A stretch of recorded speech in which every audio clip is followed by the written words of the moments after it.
All right, welcome everyone. I'm very happy today to have Chris Reck on the show. A lot of you recognize him from Minnow.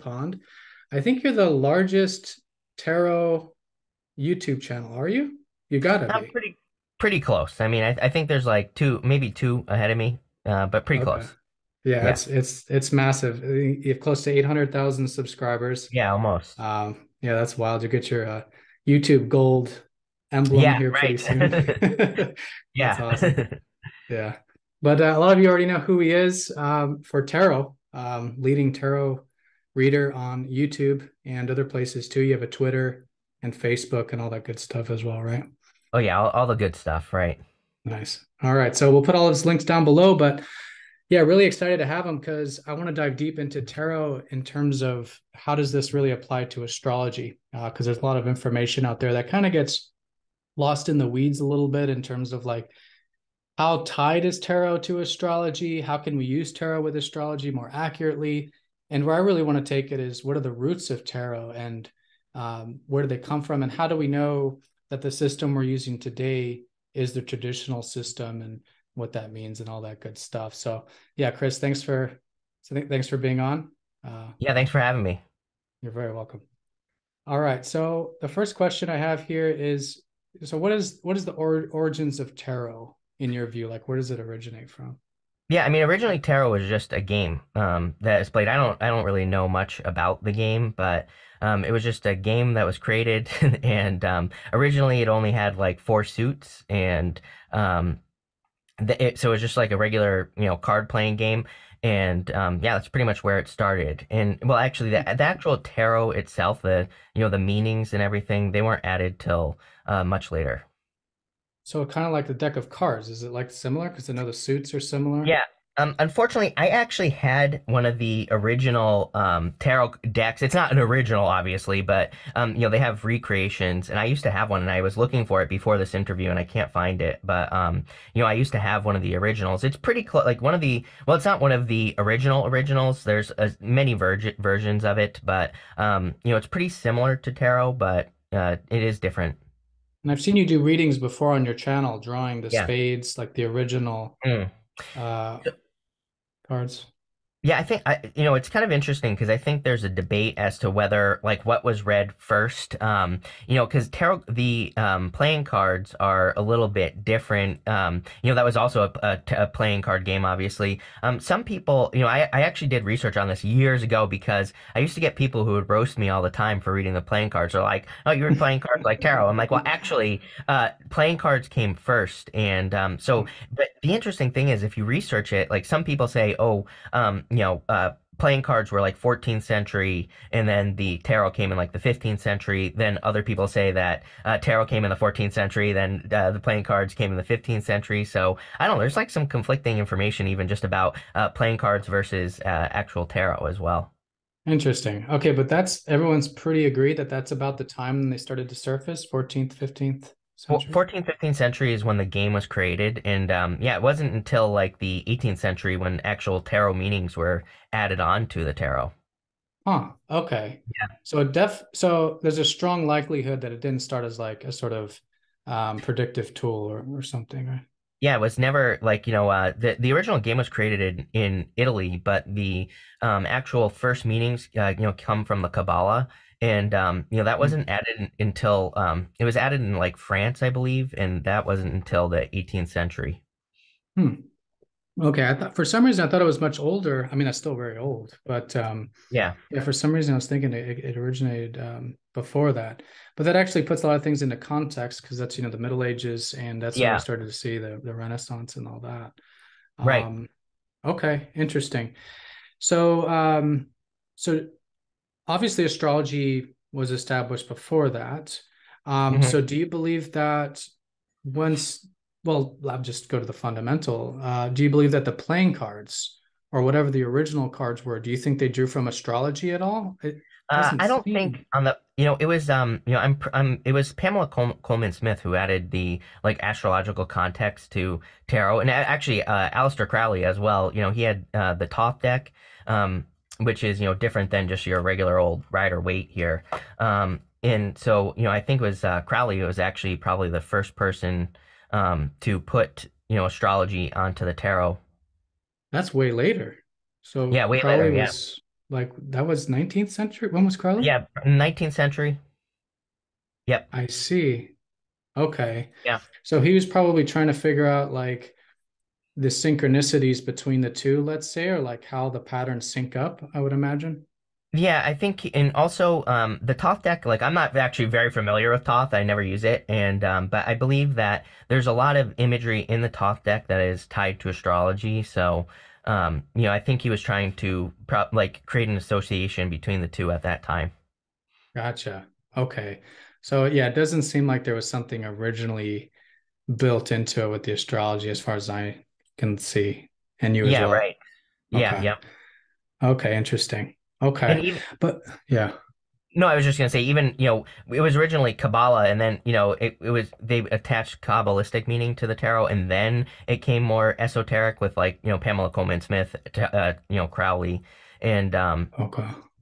so it follows the 22 paths like on the tree of life for, in Kabbalah. So, that's Oh. probably originally where it was going. Okay, because that has to be tied to astrology then. Uh, The 22 paths.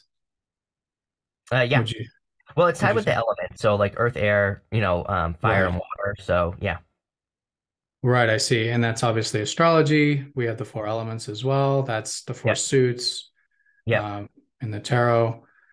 Um, okay. So 22 paths of the tree of life. That would have been the original. So that 22 paths, is that the major arcana? So the major arcana is, yeah, basically the fool's journey, and so those are his journey through the major arcana. Is it 20? I'm sorry. How many are Yeah, in the major arcana? It's 22, right? 22. Yeah, Okay. So from that, right. So the hero's journey. Okay. And then we can derive meaning, obviously, people have with the astrology, like the emperor is associated with, I don't know, Aries. Aries. Yep. Okay.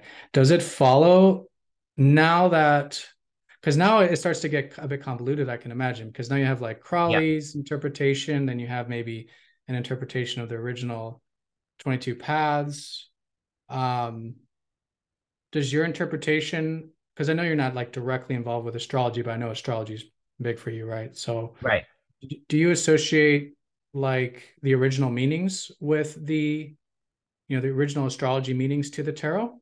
Yeah, Um, yeah. Definitely the okay. major arcana. So like in a reading, to me, following the attaching the astrology to the major arcana and even the minors as well, makes it easier to put a reading together. Right, because then you're getting more interpretation and a different perspective, more meaning out of it. It's, yeah, much more detailed, I would say. Okay. All right. And so this hero's journey, does that follow like the actual astrological journey? Because I know it doesn't go in order like the way Right. Yeah. astrology would, right?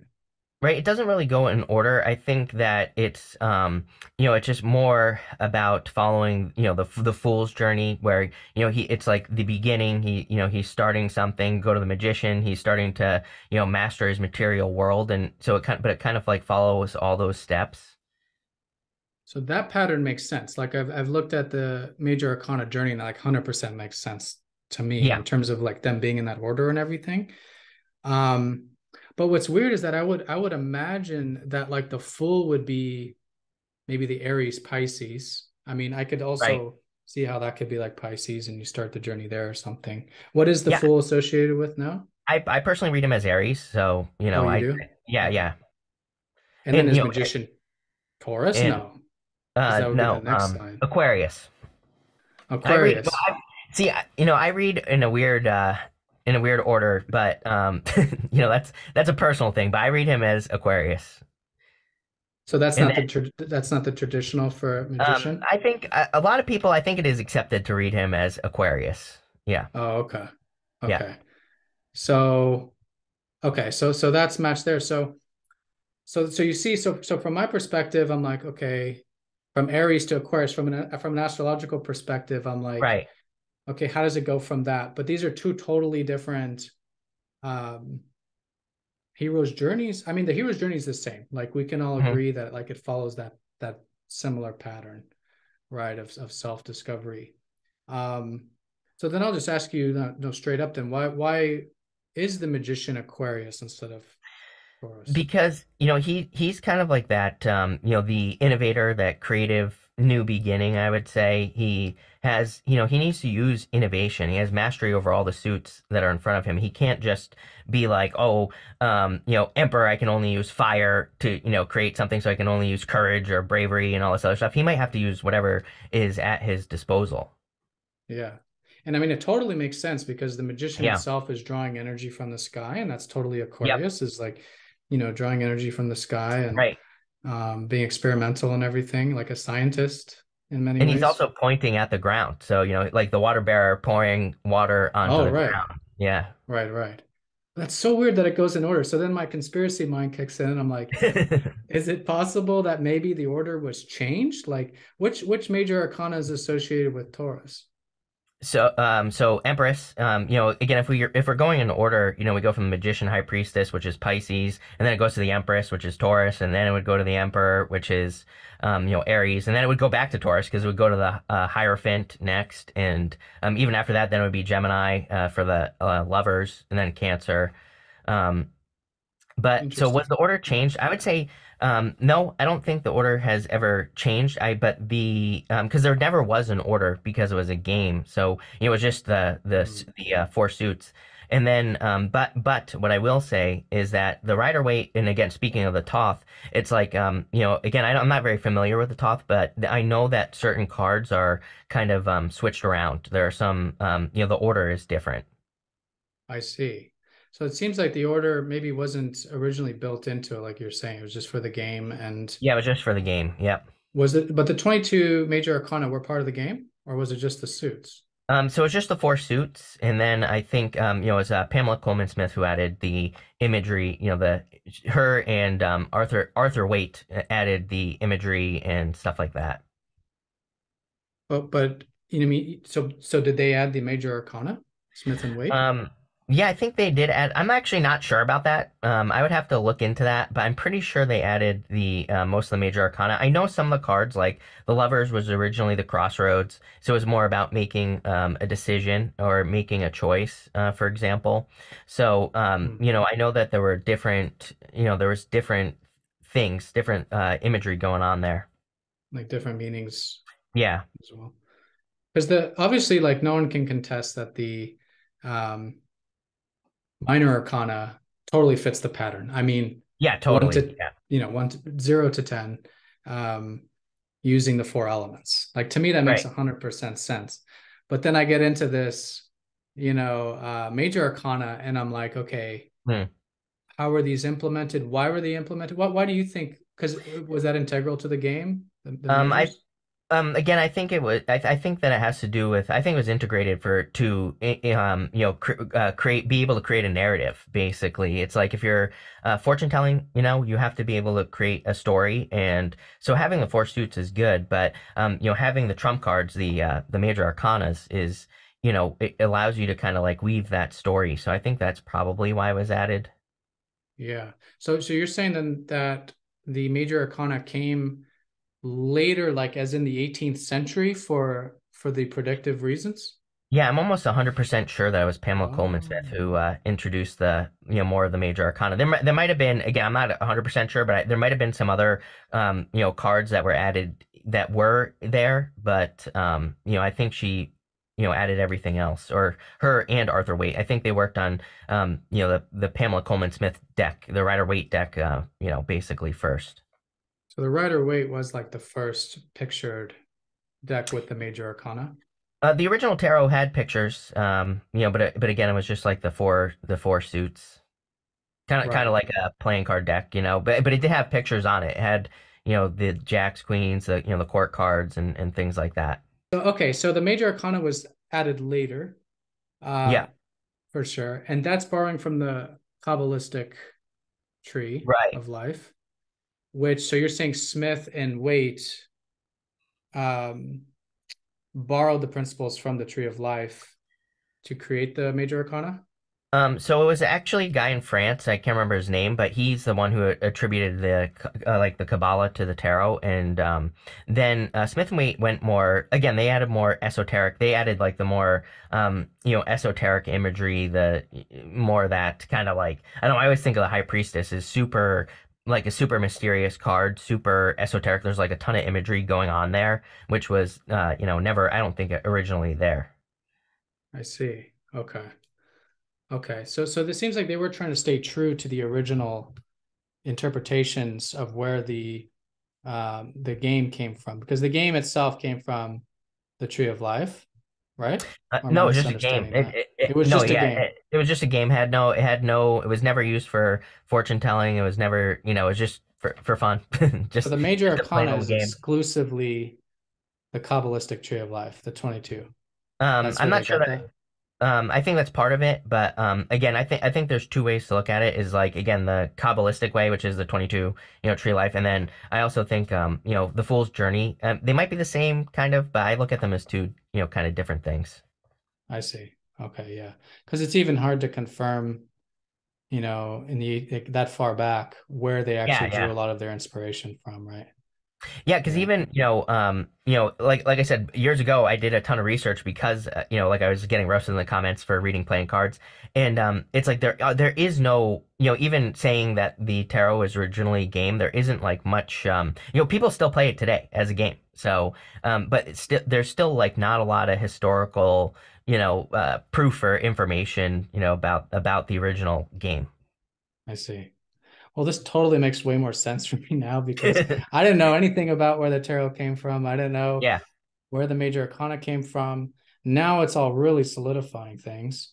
It makes total sense that you would take a deck of cards and start to use it for predictive purposes. I mean, it's a Mm, perfect tool for that, right? So right. like Yeah. if the like it makes total sense. Like, if you're gonna read something predictively, a deck of cards is obviously perfect for that. So I can totally see how it changed from the deck of card, like as a game, into for predictive reasons here. Okay, and then so the the 22 paths of the Tree of Life, that's obviously an influence, at least at the very, like, on some Mm, level, because of the number yep. 22, and there's the 22 um, cards in the major arcana. Major Arcana. Yep. The order does follow the Tree of Life, as far as you know. Yeah, as far as I know, I can't remember her name off the top of my head, but there's a lady. She has some videos on YouTube actually about. She's super into the Kabbalah and the order, and I can't remember her name. I'm not gonna remember Okay, it, but we'll put it in she the talks comments then. yeah, we'll put it in the comments. She talks all about it. It's really great. She's a great resource. So yeah. Okay, awesome. All right. Well, Chris, thanks so much, man, because I don't get to talk to too many tarot readers, professional ones such as yourself. So it was great to dive into everything and, get more meaning and understanding from it, from someone who does this normally. But yeah, any last comments or anything you want to add, based on what we talked about today? No, thanks for having me on again. I think that thinking more about the astrology with tarot is like, could be something. I think there's room to grow there. I think, it's something that's, newer-ish anyway at, having astrology attached to tarot, but, could expand even more. Yeah, totally. And a lot of us use, like, the tarot readings with True Sidereal, because, on the channel we do the Yeah. True Sidereal. And it works great. So, Yep. for those of you who don't already, like, just use your True Sidereal sign and just watch the video for that sign. So, if you're a Right. True Sidereal Taurus, just watch Chris's Taurus. And it actually is, yeah, very accurate as far as I'm Yeah, that's concerned. right. Yeah, People ask me all let's, the time. They're like, inside your I'm like, watch what resonates. Just watch yeah. whatever you're comfortable with. Yeah. Which one, not to put you on the spot, and it's cool if you're a tropicalist, Yeah, I but am. which one do you? I Yeah. am a tropicalist, but I Okay. do watch Aquarius because I was born on the cusp of Pisces and Aquarius, and I'm an Aquarius and Sidereal as well. So, Oh, okay. I do watch and I'm an Aquarius rising, so I do Oh, watch. okay. So Yeah, for you, it works to watch both angles it and totally works. Yeah. read for both. Yeah. All right, Chris. Well, thanks a lot, man. It's great Hey, thank connecting you. with you. Thank you. Thanks for having me All on. right. You're welcome. Thank you.